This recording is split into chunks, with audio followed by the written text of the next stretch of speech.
I just want to welcome everyone. Hope everyone's having a fantastic afternoon on this Wednesday. I also hope that everyone has either survived or is surviving career fair season. Amanda, I know you all had yours. Briana, yes, same. Okay, so you two are here. You've lived to tell the story, which is great. My name's Ashley Safransky, and I lead marketing here at uConnect. And as always, we're going to wait just a few minutes to let people join. I know folks are often coming from other meetings, so we're going to wait a second. And while we wait, when I host a webinar, I like to kill the time with something fun. As you can tell, we're lucky to have two Washington representatives on with us today. So we have Amanda from Washington State University and Briana from the University of Washington. And for those of you who don't know, UW and WSU, there's a pretty long-standing rivalry between these two schools. But of course, you can tell they're great colleagues, and just generally two schools like collaborating together, especially on things like, student outcomes. So I also have to say that I too am a Washingtonian. So I thought I'd use this time to settle the great debate of which school has the better mascot. Okay. So I'm going to launch a poll question here. This is very scientific, but let's just end this. Let's see if I can pull that up. Let's see what the results end up being. In the spirit of collegiality, little bit of rivalry. We have the WSU Cougars. You can see in the logo, we got the W, the S, and the U. Got to call that out. And we got a great purple husky. You maybe can tell which school I'm partial to, but we'll see what the results show. Okay, these are really interesting. I'm going to give it just a second longer. I also just have to really appreciate that Amanda and Briana, without my asking, are representing on their background. So well done, you two. Okay, I'm going to close it. I can't even see the results, but I will give a tip of the hat to the Huskies on this. We just won't share this publicly, okay? But no, that's awesome. Thanks everyone for participating. I'm going to end that, and we're going to actually get started here. As I mentioned, we have Amanda and Briana, and I'm also joined by my colleague, Christina Butler from the uConnect team. And I'm excited about this topic, right? This idea of doing more with less is, for better or worse, just a topic that is, something that we all have to think about today, and especially in higher ed, and I think especially so in career services. So I'm excited for this discussion. And we'll use the next, 55 minutes or so to have just kind of a good casual conversation with our three panelists. And we'll save the last 10 to 15 minutes for open Q&A. Amanda and Briana, I have to highlight, are both great uConnect partners. So I'm excited to highlight that. And when I finally allow them to introduce themselves, I did want to highlight that in our conversations with the webinar prep, a common theme from both of them was just their use of their website or their virtual career center platform. So as they introduce themselves, I am going to share their platforms, just so we all have the same point of reference related to what they're speaking about. Okay, Christina, I'm going to start with you first, if you would like to introduce yourselves, and then Amanda, I'll kick it over to you. Thank you so much, Ashley. Hello, everyone, and welcome. I'm so excited to be here. My name is Christina Butler, and I am a customer success manager here at uConnect. So I get to work with the wonderful institutions like Washington State University and University of Washington and many others to support their career-related goals as it relates to uConnect. And I actually have a background in higher education. Spent 12 years working in that space, and then 10 of those years working specifically in career services in a student-facing role. And one of the institutions I was at previously had a small team relative to its student population size. So this topic really does hit home for me too. So I'm very eager just to engage in this conversation and hear about the great tips and strategies that can be takeaways for you all. Awesome. Thanks, Christina. All right, Amanda, I'm going to ask you to introduce yourself, and I am going to pull up your platform right now. Hi, thank you for having me. My name is Amanda Morgan. I am the Associate Director for the Academic Success and Career Center at Washington State University. And we have a bit of a interesting setup. So we are not just a career center, but we do both. So we're embedded in academics, but I lead the career team. And on our career team, it's pretty small. So we have 2 career coaches and a student employment coordinator and an internship coordinator that are student facing. So 4 student facing colleagues, not including myself, and we serve all Pullman students. So we're central, but we also have uConnect has actually allowed us to serve students system-wide. And this is something that's been really helpful for us. Because we know our colleagues on our other campuses across the state maybe don't have even the resources that we do. And so this is something that we've been really collaborative about across the system.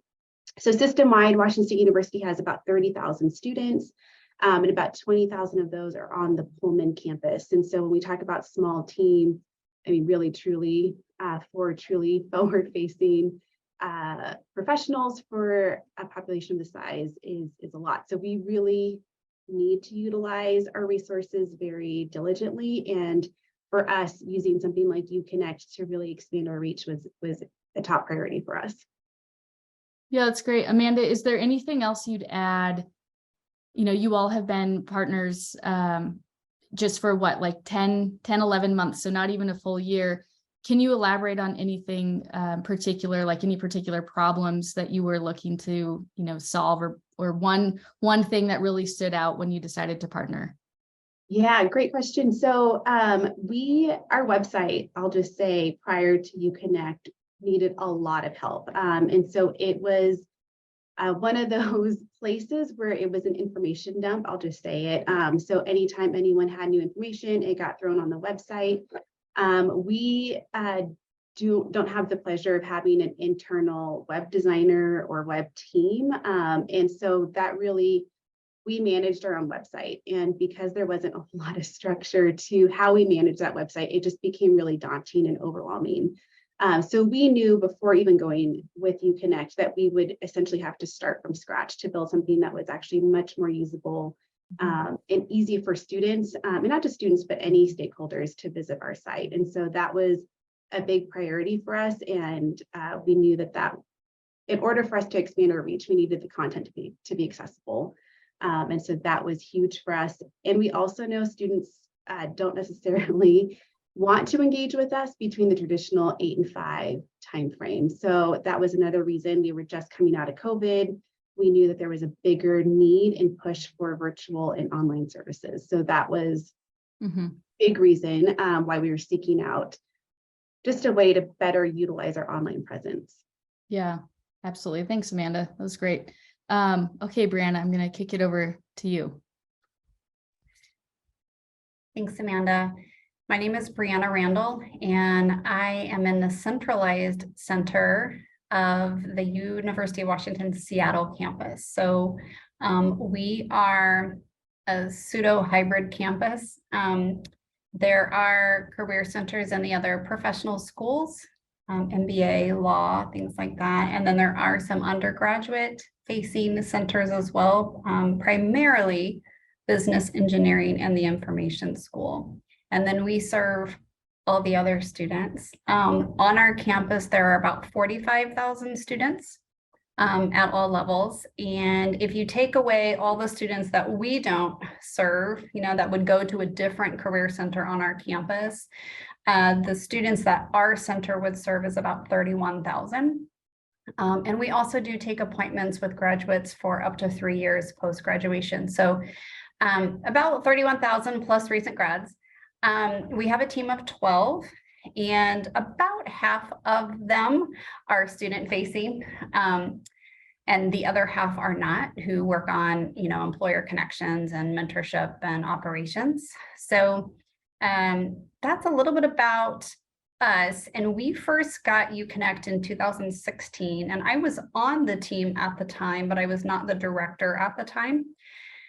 And then in 2019, became the director and really wanted to take a look at our site and figure out how we could amp it up a little bit. And our first attempt was to add interest communities. And I just knew there was the expectation from students that our coaches are experts on every career field that exists and that will exist, and that's just not possible. And we are generalists, the coaches serve everybody.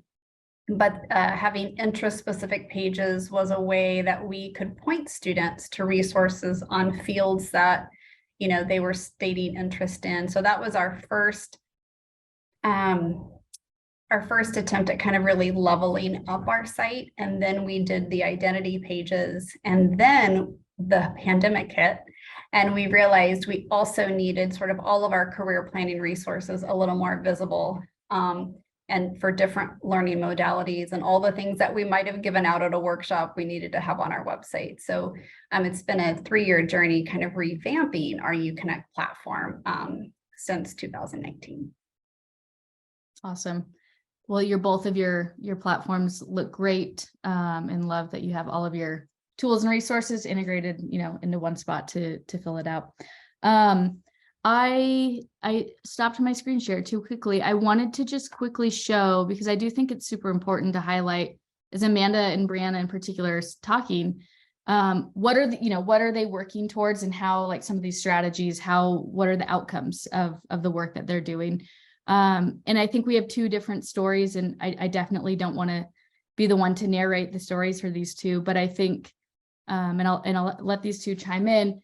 Amanda, you know, and the WSU team, having not even been live for a full year, already seeing, you know, a 35% year-over-year increase in users. So that's, you know, nearly 20,000 new people who are now engaging with career services. And that could be students, prospective students, parents, faculty, staff, alumni, and so on. Amanda, anything to add there?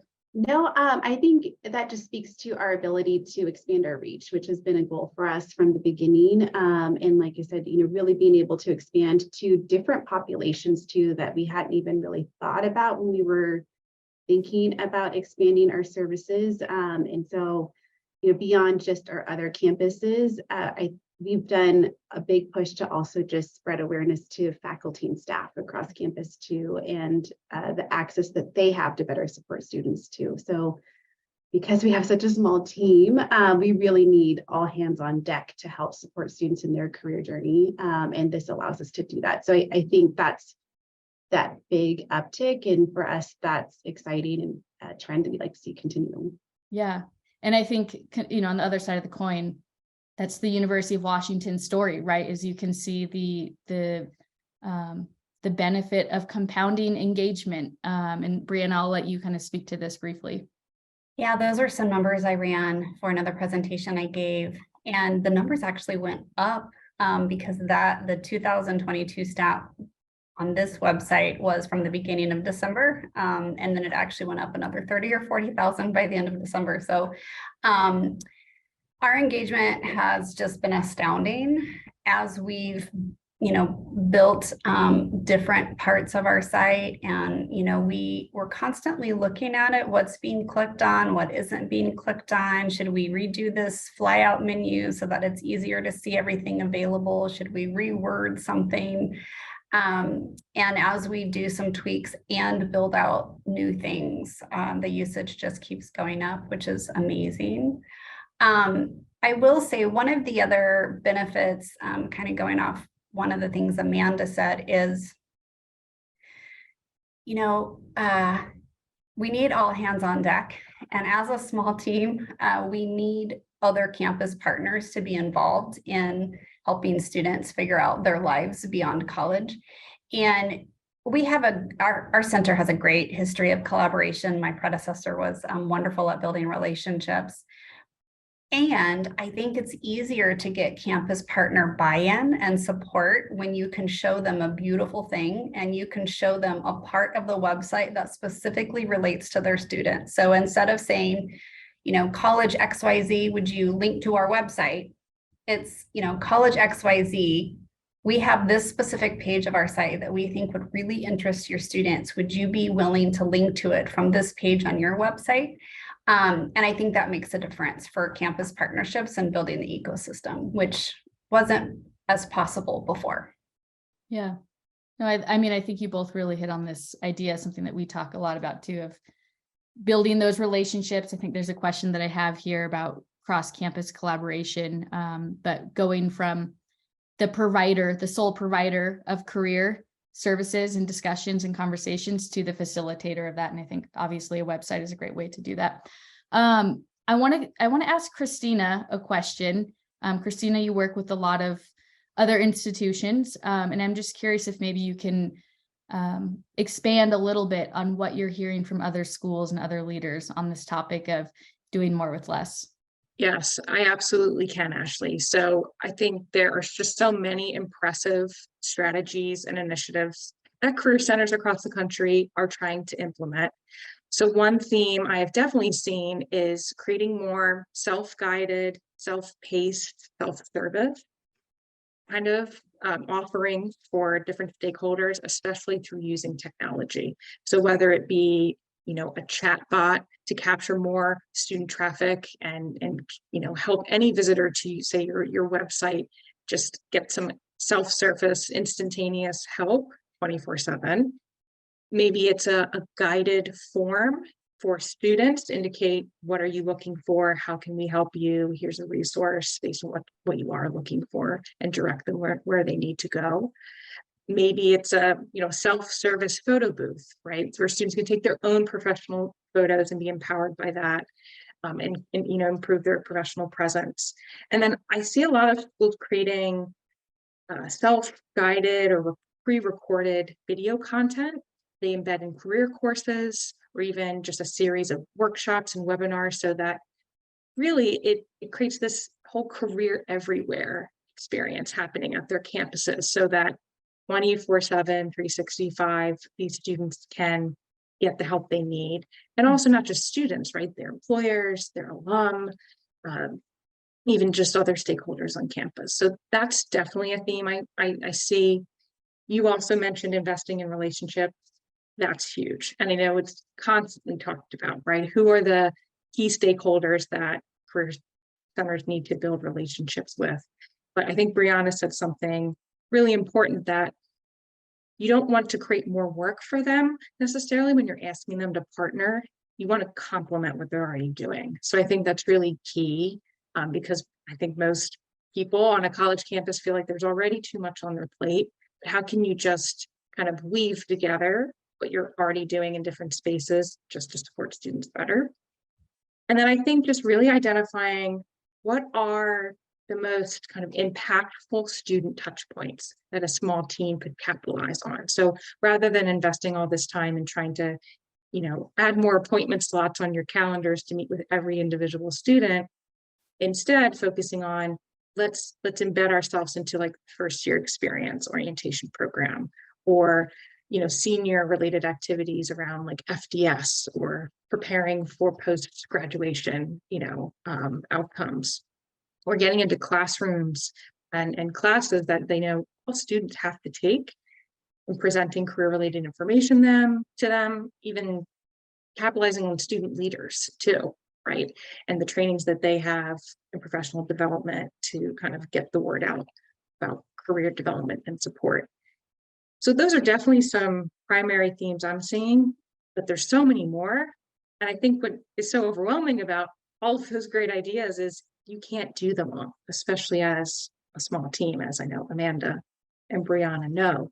So it really is a test to prioritization. So how do we decide what we do this semester versus next year, and just juggle those competing priorities? Yeah, that's a great, all super great, Christina, and a great question that I think we should just like dive into that, right? So I think Briana and Amanda, as leaders of your teams, how do you think about prioritization and really determining, what's in your scope to be able to achieve either short-term, long-term, or what's given to you versus what you get to decide, I don't mind taking that first, Amanda, if that's okay.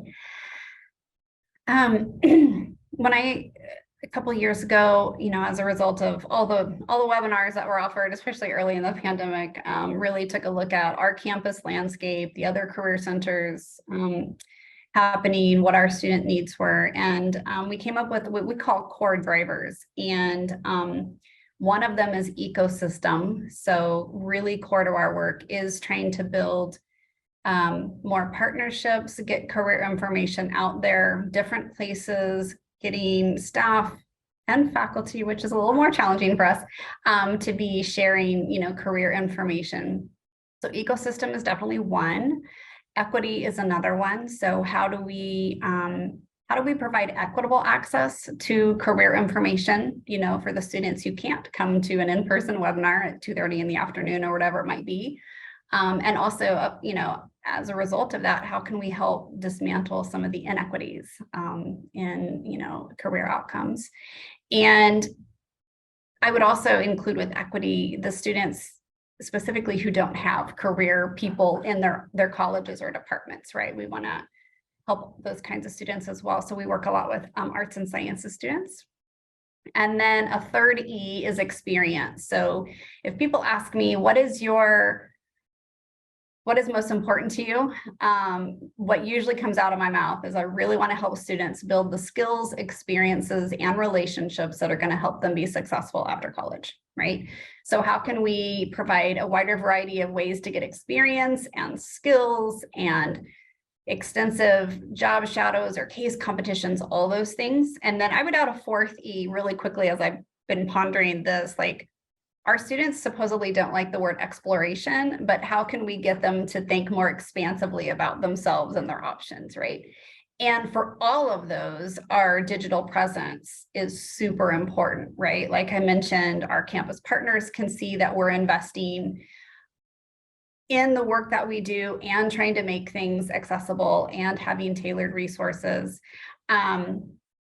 We, through things like integrations with Forage and things, there's lots of ways for students to build skills and experiences, even just by visiting our website.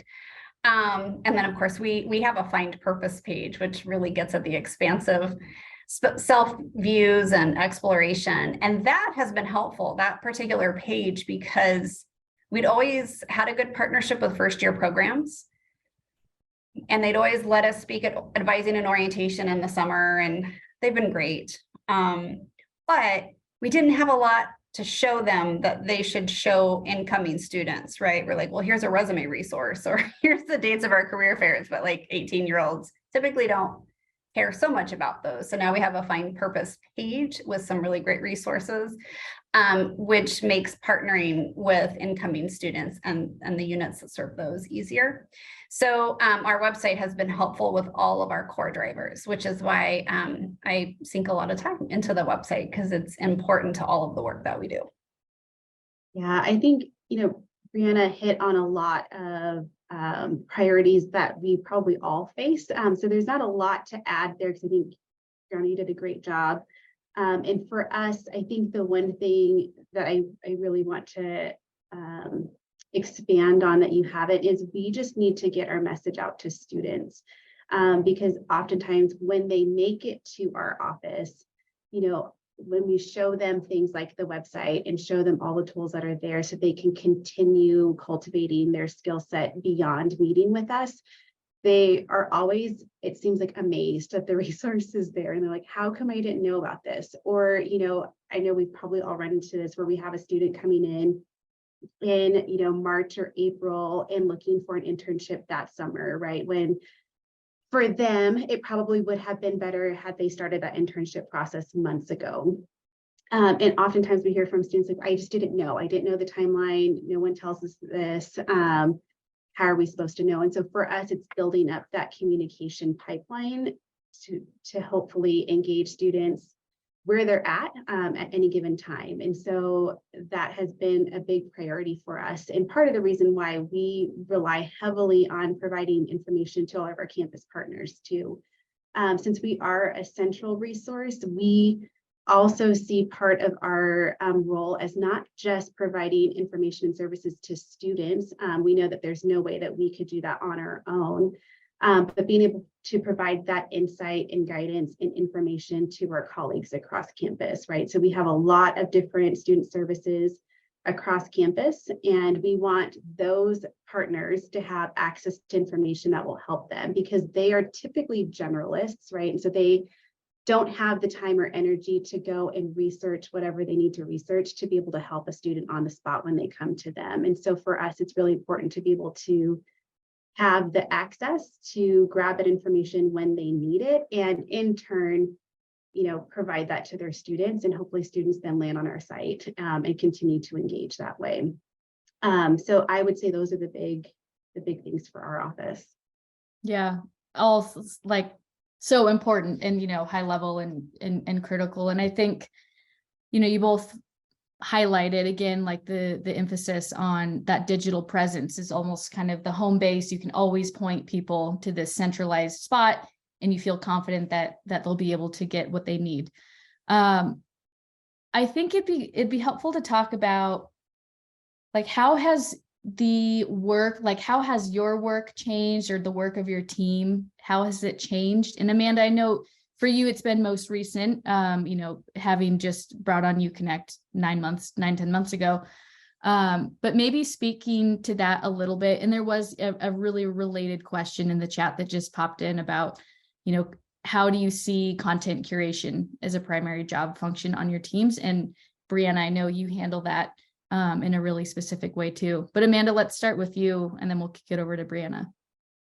Yeah, great question. So I will say I kind of was the lead on the implementation side, and really trying to get uConnect up and going as efficiently as possible. And so that it was helpful for me to start that process, because then I knew enough about the back end and how it works to then be able to support the rest of my team. And while everyone has access to uConnect, and if you spend some time on our website, we have academic coaches who are graduate students, and so they're constantly posting, as well as our career side of the house. And so we have like this really blended source of information that comes from a variety of people on our team. However, the management, the day-to-day operation, curation has recently shifted to another colleague in our office. And I do want to say, I think one of the great things about uConnect and the platform is, in some ways, it establishes relevance and priority to career resources, right? In a way that I don't think that we were able to before, because we were always kind of competing with the academic content on our site as well. And so this was a really great way for us to be able to highlight both without like missing one of those other opportunities. And so I will say, one of the things that I think Ashley asked me is like, has this been a time saver for you all? And I wouldn't necessarily say it's been a time saver, but it has definitely been a value added for us. And so I think the time that people spend curating content, first, it's easy to do, which is nice. And then second, because you can see the metrics on the back end and see engagement, and you can see the value in what we're doing, I think that just helps continue to want to create content. And so that has recently passed on to another colleague in our office or someone on my team, but really it is a group effort to get content on the site. Yeah, I like that. I mean, I think it's a great call out that it's enhancing the work that you're already doing, or adding value to it. Briana, do you want to share your perspective? Yeah, I think the website and maintaining it is a good way to kind of unify the team. And the coaches have a pretty different job than the connections team, but we're all committed together to the website, and everybody works on it. But people have different roles with it. So I am still the lead on sort of the architecture and the back end and sort of the overall picture of it, and we'll probably stay that way. Again, small team, so a director does, lots of things, and I like it. So I do a lot of the high level things in addition to one of my associate directors. The coaching team, they are each responsible for curating content for 3 blogs, 2 interest pages, 1 identity page. And the expectation is a weekly post, although sometimes it's more, and I'll talk about how they do that. The connections team, they manage our integration with Handshake and are in charge of our front page blog because their content would appeal to lots of different kinds of students, regardless of interest or identity. And then our operations team, inputs events into our calendar. So everybody is involved, but not everybody knows how to do everything. And it's probably better that way, Yeah. We have actually built it into our job descriptions. So we expect that new coaches will know that they're going to be maintaining 3 blogs. And it doesn't really take that much time. So I want to separate out launching a platform, which, for better or worse, I wasn't involved integrally in the launch. So I can't speak to that as much. But now the maintenance, even though we have a main blog and 12 additional blogs, they don't take that much time. So one of the things I try to reiterate with my team is you don't have to sit down and write this very philosophical, inspirational blog post every week, right? uConnect pulls in some content to the back end that we can just pick and publish, or we can highlight an event that's happening on our campus that's relative to a group. We can highlight something else that's going on campus. Blogging does not have to take much time.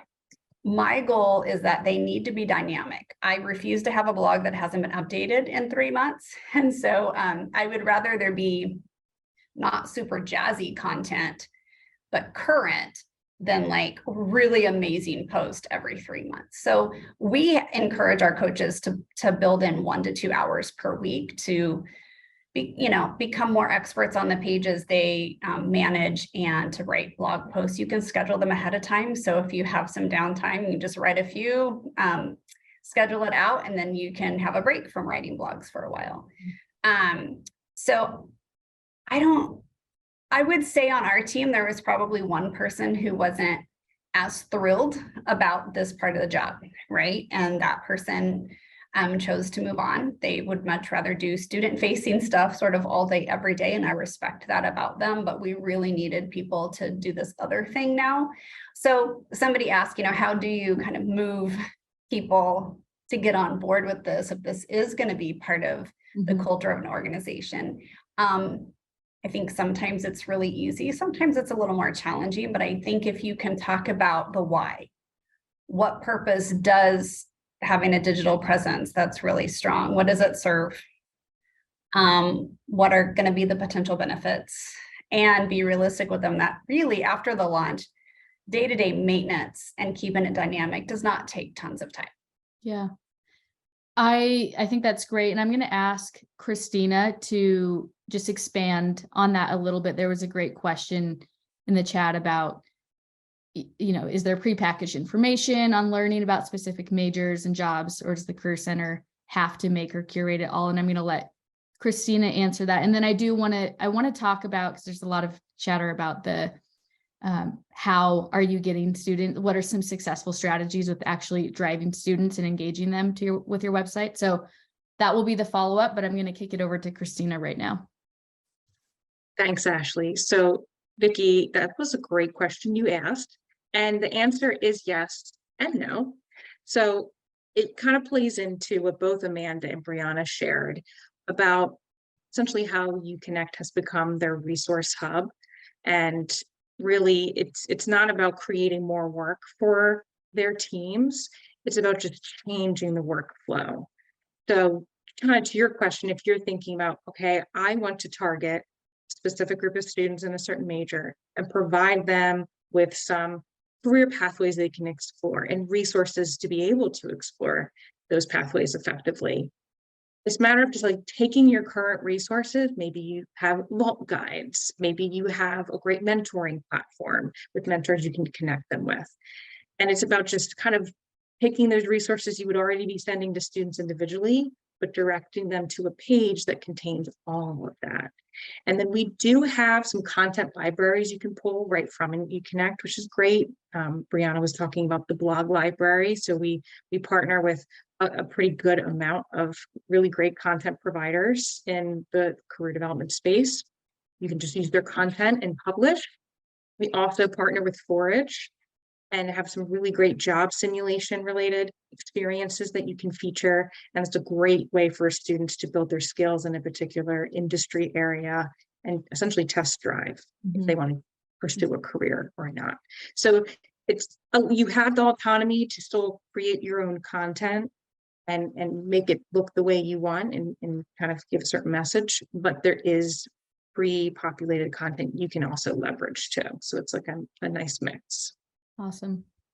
Thanks for elaborating on that, Christina. I think it's super helpful. Let's chat about driving student engagement. And it actually just so happens to, I think, work well with one of the follow-up questions that I had. So I'll let you two answer that and we'll see if I even need to ask that next question. Yeah, I'll go ahead and start on this one since we just most recently launched. And I will say, I was very involved in the launch of the platform. So we actually started our relationship with uConnect officially in January. And we were able to fully launch our site by the first week of April. And we throw in there all of the normal day-to-day things, career fairs, all of that stuff. And so the fact that we were able to get that up and going in 3 months' time for us was huge. And while, it did take a lot of work, obviously, anytime you're building out a new website or platform, that's going to take some initial investment. I think it paid off in the long run, most definitely, because getting to the engagement part, one of the things that we've done is we've seen really great response rate to our emails. And so I think we have about a 35-36% open rate on the emails that we're sending through the uConnect platform. We're also a handshake school. So we, send some stuff through Handshake. The nice thing about uConnect versus Handshake is it looks like it's coming from our office when we send it through uConnect. It doesn't look like Handshake where it's like sent by Handshake in the title. So perhaps that's why we have a better open rate on our emails through the platform. But that's been huge for us. And then because the website looks great, and we're not web designers, no one on our team's a web designer. So I will say that's been really great to have uConnect as a partner to make things look the way that they look and organized and visually appealing has also helped us in terms of creating partnerships across campus. And so it's really easy for us to showcase something that speaks to different people where they're at, right? And so if we're connecting with alumni, it's really easy for us to go into, people we serve and show them our alumni page. Or if we're talking to a particular student group, to be able to go on and show them a particular identity page and say, here's what we have. Is there anything you'd like to add? And really use that as a tool to foster continued relationships. And then they, in turn, help promote the site. One of the other things that we've done a lot of is trying to get in front of our academic advisors as much as possible. So we are pretty decentralized in our academic advising. While we do advising at our center as well, advisors spread throughout campus. And so anytime we have the ability to showcase the website, we do. So almost any meeting that I've gone into, I'm like, have you seen our website? Let me show you. I was recently in a meeting with our Office of Recruitment because they're trying to build out identity-specific resources for recruitment purposes and showing them like, look at what we have already, feel free to use this. And they were like, wow, you all are already 3 steps ahead of us. And we constantly hear that. And so it feels like we have been able to get to that point much faster than other areas. I think there's a lot of places that would like to do something similar across campus. And we've been able to kind of hit that like high speed function to get there more quickly because the platform has allowed us to be able to present that information in an organized and clear way. And so that just has kind of compounded on itself, I would say, to be able to continue to increase engagement. But truly, if you work with me on campus, literally every meeting I go to, I try to promote the sites. And I always, pull up a specific page, right? So it's not just our front page, but like, have you seen this part of our website? Have you seen our labor market insights tool? Have you seen this identity page? Have you seen, whatever it is? And then just going from there. Yeah. Hey, always be shameless. Always be plugging. Got to promote. You could just put your marketing hat on. I love that. Briana, do you have anything to add to that? I would say it's similar.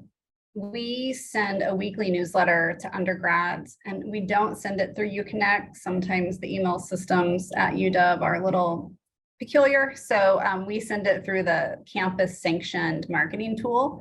But all of the links in that newsletter link to someplace on our platform. And then we have this whole spreadsheet called specialized marketing.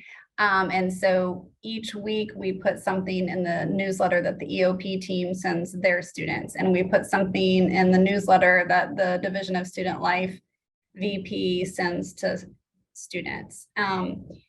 So getting our links and partner newsletters has been important. And also, like I mentioned earlier, getting departments across campus to link to something specific on our website has been helpful.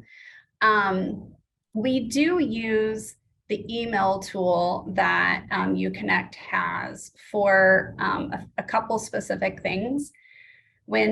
So people are able to subscribe to the platform generally, or they can subscribe to get updates on very specific pages. So they want updates when there's new things shared on the Students of Color page and the Tech, Data, and Gaming page. Well, I'm able to force content to all subscribers in our weekly subscriber newsletter. So I pick something every week that I want everybody to see that goes to those newsletters. And then we do push specific things to subscribers of specific pages. So there's an environmental career fair today, and we pushed it to the subscribers of the Sustainability, Conservation, and Energy page. So we use some of those custom tools as part of our specialized marketing as well.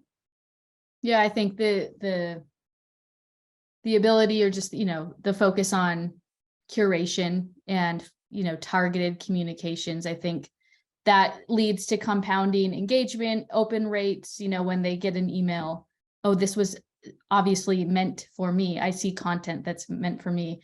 I think that's really meaningful. Christina, do you have anything to add?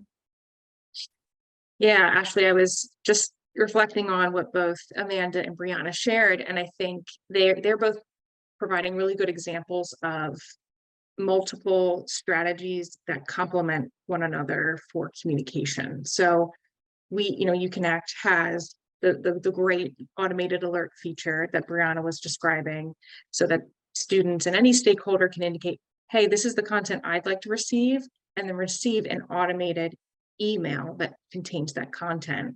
Well, Briana and Amanda both still have the ability to feature content that they want all students to see. So definitely leveraging the automation there that gets curated and personalized to students and directing them back to their platforms, but also sending the tailored emails, but probably not sending them as often. Like, I know there's teams that have all of these different newsletters, right, for every career community, and they send them out maybe on a weekly basis. And email curation, as you all know, can take a lot of time. So if you rely on the automated email communication, that can free up time to do the more targeted. And then I think it ultimately just produces a much more effective email strategy. And then students will start to associate, wow, like the Career Center emails actually have stuff in it that I care about, versus, it's just another Career Center email, I should delete it. So there's sometimes retraining that happens when you're just starting off with a new strategy, but I think the combination can be very powerful. Yeah, absolutely. There's now like a good number of questions so I want to make sure we have plenty of time for that. Of course, I have, like a dozen more questions that I could ask. As I transition into Q&A, I'm just going to ask Briana and Amanda, and as I ask, sorry, I'm backing up. As I ask this question, I'm going to launch a poll before I forget. If you are interested in learning more about uConnect and how we can help, your teams scale or, do more with less in ways similar to Amanda and Briana's teams, go ahead and let us know so we can follow up appropriately.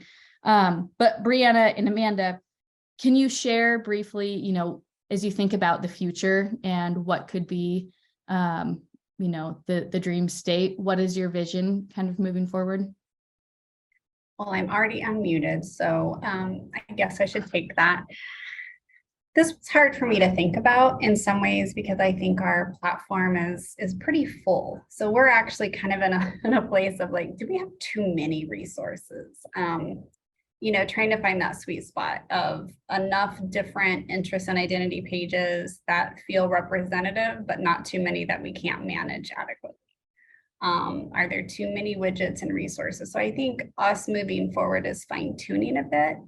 And the one thing I wanted to throw in here, because it also relates to Jenny's question in the chat, is our platform is actually funded by our student tech fee committee. So when we first brought uConnect to campus, we were paying for that out of our budget.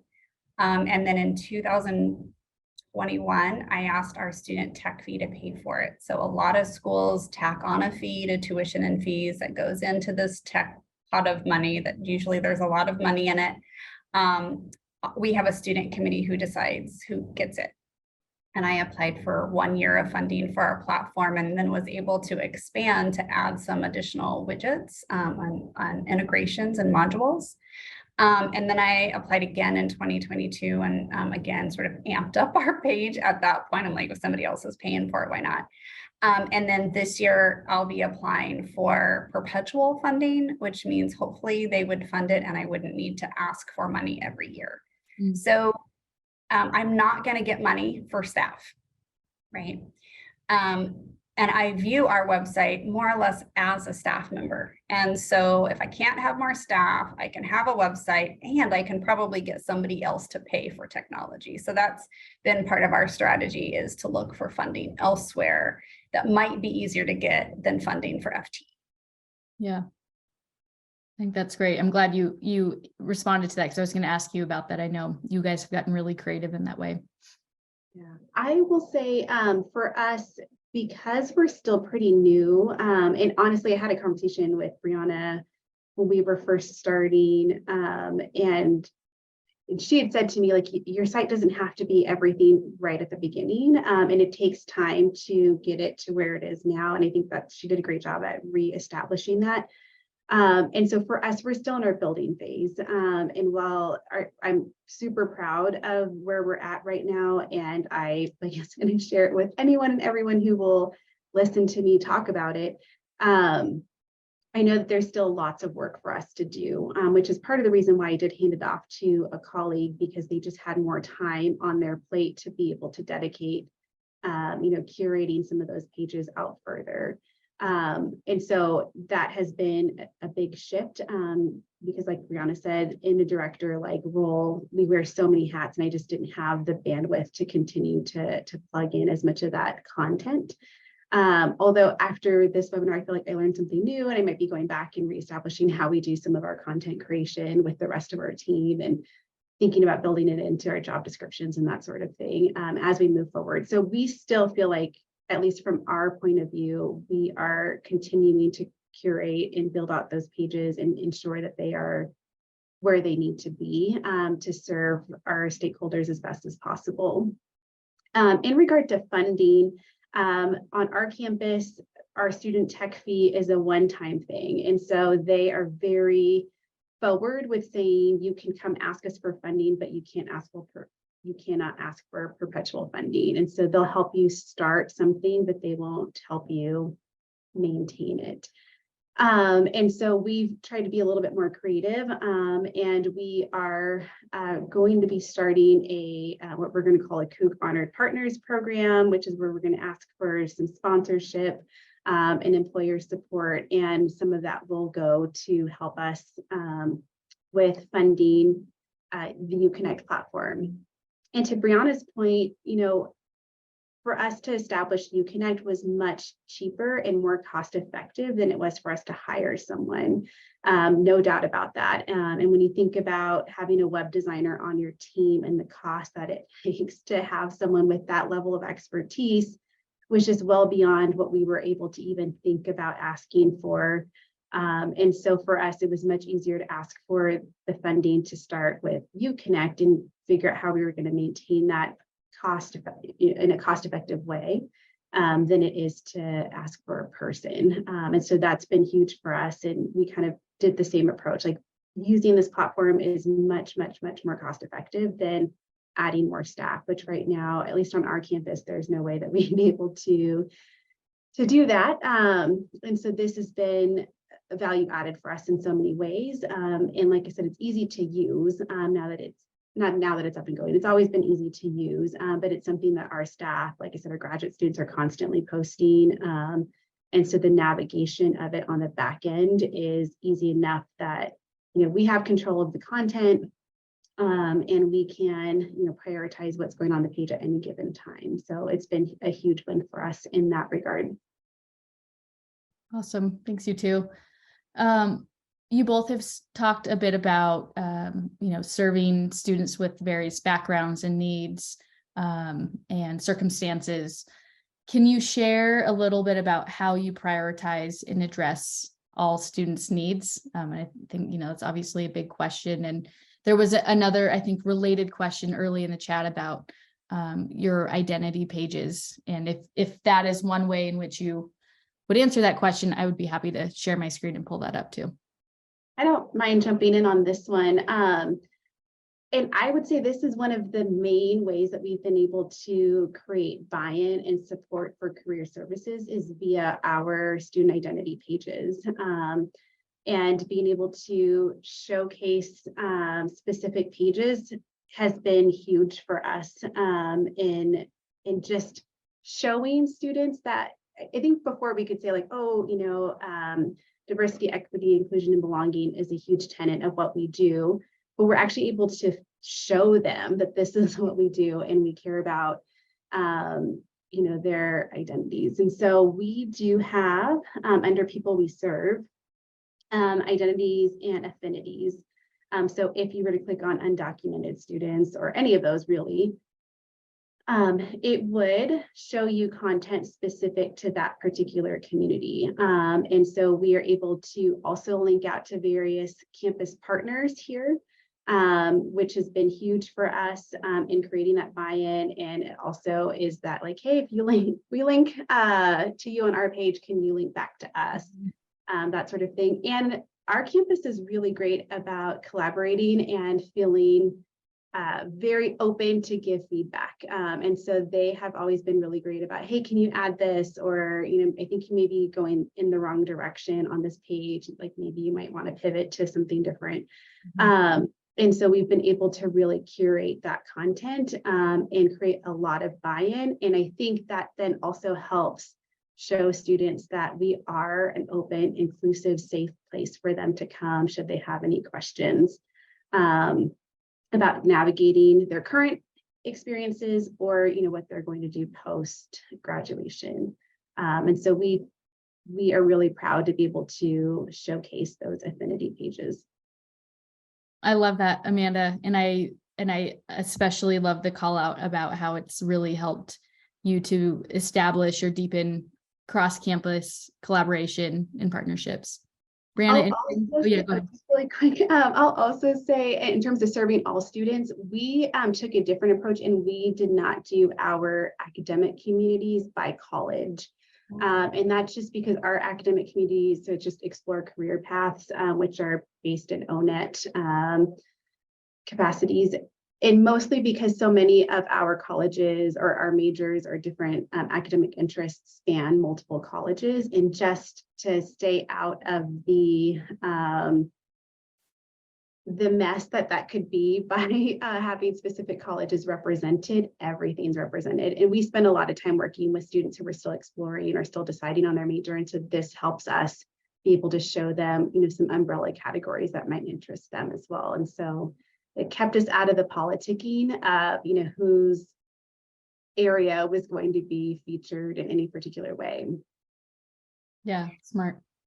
Yeah, and I mean, to rephrase or push back on the question a bit, like our website gets us a lot closer to serving all students' needs, but I am very open about the fact that it still doesn't serve and touch on all the interests and all the identities.